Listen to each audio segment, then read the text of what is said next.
I'm pitting two classic tomato sauces in a head-to-head battle. I couldn't believe the results from these sauces and just how few ingredients it took to make two completely different sauces that tasted so damn good. In this video, I'm going to make a tomato butter sauce, then a garlic basil sauce, toss both with spaghetti, and taste. The first sauce, we need just 3 ingredients. But with less ingredients, the quality of those ingredients are vital to a great sauce. I'll use these imported canned tomatoes. These are the best tomatoes I could find. I'll need some butter and a yellow onion. I'll start by opening up my can of tomatoes and setting aside 2 cups. It is a bit annoying because that's about a can and a half of tomatoes, so I would recommend doubling up these recipes anytime you make them, or you're just gonna throw away half a can of tomatoes. I'll set apart 5 tablespoons of butter, but unfortunately my butter doesn't have those nifty markings on the side to let me see the tablespoons, so I'm just gonna weigh this. And I want about 72 grams of butter. Lastly, I'm gonna take a yellow onion, chop off the ends, cut it in half, and then remove the outer layer. We don't even have to chop this onion. This recipe is so awesome. And that's it, prep work done. In a pot on medium-low heat. I'll start by adding my tomatoes, then the butter and the onion.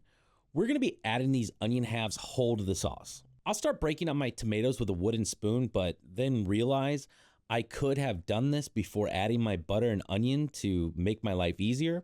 But, I don't like to do that, so why start now? Of course, this recipe will call for salt, and I'll go ahead and add some now. This is gonna simmer uncovered for 45 minutes. I want to build flavor in this sauce through reduction, and a covered pot would prevent it from reducing. Marcella Hazan was very specific about not covering your tomato sauces when you cook them. And now is a good time to let you know that both of these recipes are from Marcella Hazan's famous book, Essentials of Classic Italian Cooking. You can find a link below, grab yourself a great book, and help support the channel. After the sauce is simmered and reduced down for some time, I'll check the sauce to make sure the raw tomato taste is long gone, and I should start to see the fat from the butter come to the top of the sauce. This sauce is done, and I'll pull out my onions here and toss them away. I could have let these sit in the sauce for a while until I was ready to toss with my pasta, but I had some premature onion evacuation. It's okay, it happens. Next time will be better. I'll set this tomato butter sauce aside and get started on my next sauce, which is garlic and basil. This recipe has a couple more ingredients than the last one. We will, of course, start with our imported quality tomatoes, extra virgin olive oil, garlic, and fresh basil. I'll first start by getting 2 cups of those whole peeled tomatoes ready. I'll smash a head of garlic and separate 5 cloves.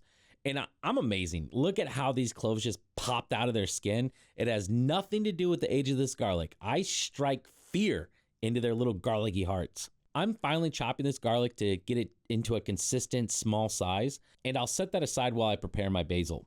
This is a large bunch of basil. I'll take these off of the big center stem first, and then I'll rip these bigger basil leaves into smaller pieces. The smaller leaves can just be left as is. I'll set this aside to use later in the sauce. My pot's on the burner with a medium-low heat under it. I'll start by adding my tomatoes to the pot, making sure to scrape out all of my good tomato juice. And then I'll take the time to smash these on the side of the pot with my wooden spoon before adding my other ingredients. I'm learning. I'll add the chopped garlic, 5 tablespoons of extra virgin olive oil, the salt, fresh cracked black pepper, which was not in the tomato butter sauce. I'll bring this up to a simmer, and this sauce is only going to cook on the stove for 20 to 25 minutes, which is noticeably less time than the tomato butter sauce. When I taste this as it's cooking, this is a much sharper sauce. The raw garlic just being added into the sauce directly really caught me off guard. I was taught a long time ago as a young cook that we don't want to boil garlic, and this sauce here is just breaking my mind. But that's the whole point of this channel, these videos, is to learn new things like this. The sauce is finished, the EVOO has come to the top, and that raw tomato flavor has been cooked out of the sauce. After I pull the sauce off the heat, I'll add that fresh basil and mix it in the sauce along with a bit more salt. I'll reserve a small amount of basil leaves to toss with my pasta later. And at this point, honestly, I'm thinking in my mind that I have a clear winner. The other sauce just tastes better to me. I was literally eating it out of the pot, which Marcella even talks about in her book. The garlic in this sauce is still noticeably strong, and I'm thinking at this point it's going to be a no contest when I eat these side by side. I should also mention that the extra virgin olive oil I have is cheap. It's cheap. and it's not great. As I mentioned before, with less ingredients, all of the ingredients need to be of good quality. But we will see. My sauce is finished and to the side, I'll start cooking my pasta. I made promises in my Gordon Ramsay mac and cheese video that I would retire my old pot. And if you see here, we got my new badass pot that I'm excited about. I'm in my late 30s when I'm pumped about getting a new piece of kitchen equipment. Our water is at a rolling boil, and I'll add enough salt to the water to make it taste like the ocean. And into the pot goes 500 grams or a little over a pound of pasta.